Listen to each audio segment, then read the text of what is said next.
बात करेंगे प्रयागराज की, जहां योगी कैबिनेट की महाकुंभ में बैठक आज होगी। सीएम योगी के साथ में 54 मंत्री संगम में डुबकी लगाएंगे। आस्था की डुबकी लगाई जाएगी। इसके साथ ही कैबिनेट की बैठक होगी तो कई योजनाओं को कैबिनेट की मंजूरी मिलेगी। महाकुंभ में पूरा योगी कैबिनेट देखा जाएगा। कैबिनेट बैठक में कई बड़े फैसले लिए जाएंगे, तो पूरी कैबिनेट बैठक जो होगी उसको लेकर तैयारियां कर ली गई है। और इसी खबर पर ज्यादा बातचीत के लिए सीधा रुख करेंगे। प्रयागराज से संवाददाता राघवेंद्र हमारे साथ लाइव जुड़ गए हैं। राघवेंद्र, आज कैबिनेट की बैठक होना है, महाकुंभ का आगाज हो चुका है। एक तरफ जहां आस्था की डुबकी लोग लगा रहे हैं, तो दूसरी तरफ कैबिनेट की बैठक पहली बार बाहर होने जा रही है। हालांकि इसके पहले भी कई बार बाहर हुई है। क्या अपडेट है, कितने बजे बैठक होगी, कौन कौन कैबिनेट की बैठक में मौजूद रहेंगे और क्या कुछ बड़े फैसले लिए जा सकते हैं? बिल्कुल, क्योंकि महाकुंभ का आगाज जो है 13 जनवरी से ही शुरू हो गया है। उसको लेकर पूरा योगी सरकार कृत संकल्पित है, प्रतिबद्ध है कि श्रद्धालुओं को किसी प्रकार की कोई सुविधा न हो। इसके लिए जो है योगी सरकार आज जो है 22 जनवरी को पूरे मंत्रिमंडल की बैठक महाकुंभ मेला क्षेत्र में करने जा रही है।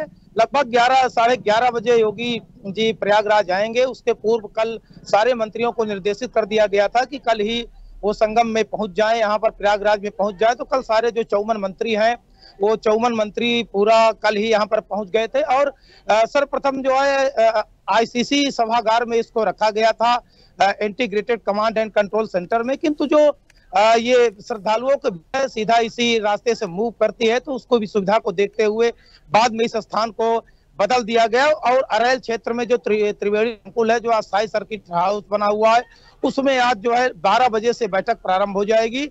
12 से 1 बजे तक ये 1 घंटे की मंत्रिमंडल की बैठक चलेगी, जिसमें काफी मंथन होगा, धार्मिक क्षेत्रों के लिए मंथन होगा। और 1:05 पर योगी आदित्यनाथ जो है ब्रीफिंग करेंगे, पीसी करेंगे, प्रेस के सामने आएंगे और ब्रीफिंग करेंगे। उसके पश्चात जो है अरैल घाट से ही स्टीमर लगा हुआ है, बोट लगी हुई है, जिसमें योगी के साथ तमाम मंत्री जो 54 मंत्री हैं उसमें सवार होकर संगम नोच पर आएंगे। और संगम नोच पर आकर संगम में पुण्य की डुबकी लगाएंगे, अमृत स्नान करेंगे। तत्पश्चात वो गंगा आरती पूजा अर्चना भी करेंगे। उसके बाद उनका जो प्लान बनाया गया है मुख्यमंत्री का और मंत्रियों का, सीधे जो है संगम नोच से सीधे किला मार्ग जाएंगे। किला के अंदर जो अक्षय वट है, जो अक्षुण्ण है, जिनका कभी क्षय नहीं होता है, तो अक्षय वट का दर्शन पूजन करेंगे। और किले में ही सरस्वती कूप है, उसका भी दर्शन करेंगे। साथ ही साथ पातालपुरी का भी दर्शन करेंगे। तत्पश्चात तो सीधा जो है बड़े हनुमान मंदिर आएंगे और बड़े हनुमान मंदिर का दर्शन पूजन और अर्चना करेंगे। तो ये जो है देखा जाता है कि योगी सरकार जो है धार्मिक स्थलों पर लगातार कैबिनेट की बैठक करती आई है। इसके पूर्व जो पिछले वर्ष अयोध्या में भी पूरे मंत्रिमंडल की बैठक की गई थी। 9 दिसंबर को वहां पर बैठक की गई थी। और इसके पूर्व अगर बात कर ली जाए तो काशी विश्वनाथ में भी उन्होंने, जब काशी विश्वनाथ कॉरिडोर का निर्माण हो रहा था, उसके पूर्व वहां पर पूरे मंत्रिमंडल की बैठक की गई थी। तो योग का लगातार धार्मिक स्थलों को बढ़ावा देने का पूरी तरह से योगी सरकार प्रतिबद्धित है, कृत संकल्पित है। तो ये पहली बार नहीं है, क्योंकि 2019 के कुंभ में भी 29 जनवरी को 2019 का जो अर्ध कुंभ लगा था, उस समय भी योगी सरकार ने प्रयागराज में संगम पर जो है कुंभ की डुबकी लगाई थी और यहाँ पर मंत्रिमंडल की बैठक जो है आयोजित की गई थी। तो एक प्रकार से आज जो मंत्रिमंडल की बैठक होनी है यहाँ पर योगी सरकार की, उसमें कई अहम फैसले भी लिए जा सकते हैं। प्रयागराज को कई बड़ी सौगातें दी जा सकती है, क्योंकि पिछली बार जो 2019 में मंत्रिमंडल की यहाँ पर बैठक की गई थी, उस पर बुंदेलखंड एक्सप्रेसवे, गंगा एक्सप्रेसवे का प्रस्ताव पारित हुआ था। और इस बार भी बुंदेलखंड एक्सप्रेस जो चित्रकूट तक बनाया गया था, उसको चित्रकूट से लेकर प्रयागराज तक लाने के लिए जो है प्रस्ताव पर मुहर लग सकती है। साथ ही साथ जो प्रयागराज है, अयोध्या है, काशी है या विंध्याचल है, चित्रकूट है, ये 5 धार्मिक मुख्य रूप से जिले हैं। इनको तीर्थ सर्किट भी घोषित कर सकती है योगी सरकार।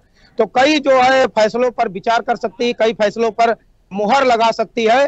तो आध्यात्मिकता का और सनातन का जिस प्रकार से ये प्रवाह चल रहा है इस समय महाकुंभ में, क्योंकि महाकुंभ एक प्रकार से एकता का संदेश देता है, पूरे विश्व को संदेश देता है।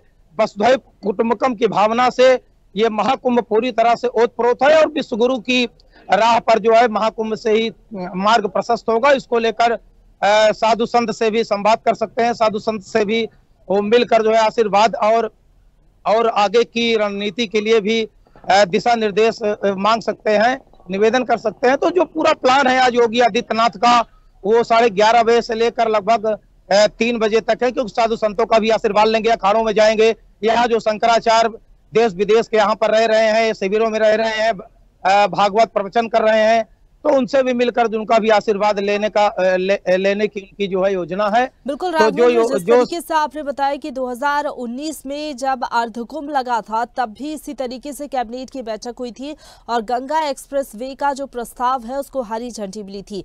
क्या लग रहा है, धार्मिक स्थलों को बढ़ावा देने के लिए लगातार सरकार काम कर रही है और ये जानकारी है कि 7 जिलों को मिलाकर धार्मिक सर्किट बनाने का जो प्रस्ताव है इसको हरी झंडी कैबिनेट की बैठक से मिल सकती है, और क्या महत्वपूर्ण निर्णय लिए जा सकते हैं, क्योंकि कहा जा रहा है छात्रों को लेकर भी कुछ प्रस्ताव है, उनको भी हरी झंडी कैबिनेट की बैठक से मिलेगी?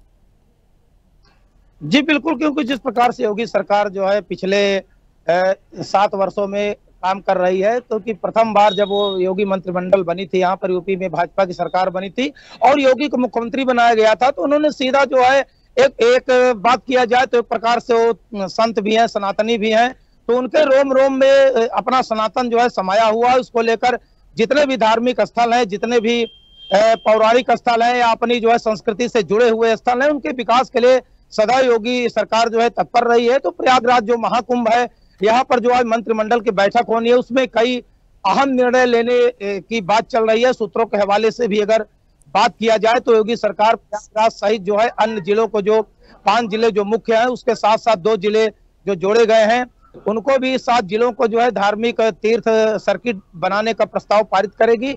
और अगर बात किया जाए योगी मंत्रिमंडल की, योगी सरकार की, तो धार्मिक स्थलों के बढ़ावे से ही, सनातन को आगे दिशा देने से ही अपनी संस्कृति को एक नया आयाम मिलता है, एक नई दिशा और दशा मिलती है। तो योगी सरकार देखा गया है कि जब से यहाँ पर सरकार में आए हैं, जब से मुख्यमंत्री बने हैं यूपी की, तो यहाँ की दशा और दिशा बदली है और धार्मिक स्थलों को लगातार बढ़ावा देते रहे हैं, क्योंकि धर्म से ही अपने भारत की अस्मिता है, अपने भारत का गौरव है। तो राघवेंद्र, जिस तरीके से आप बता रहे कि संगम के तट पर आज मुख्यमंत्री पहुंचेंगे अपनी पूरी कैबिनेट के साथ और कई प्रस्तावों को हरी झंडी मिलेगी कैबिनेट की बैठक में। फिलहाल बहुत शुक्रिया आपका हमारे साथ जुड़ने के लिए और अपडेट हम तक पहुंचाने के लिए।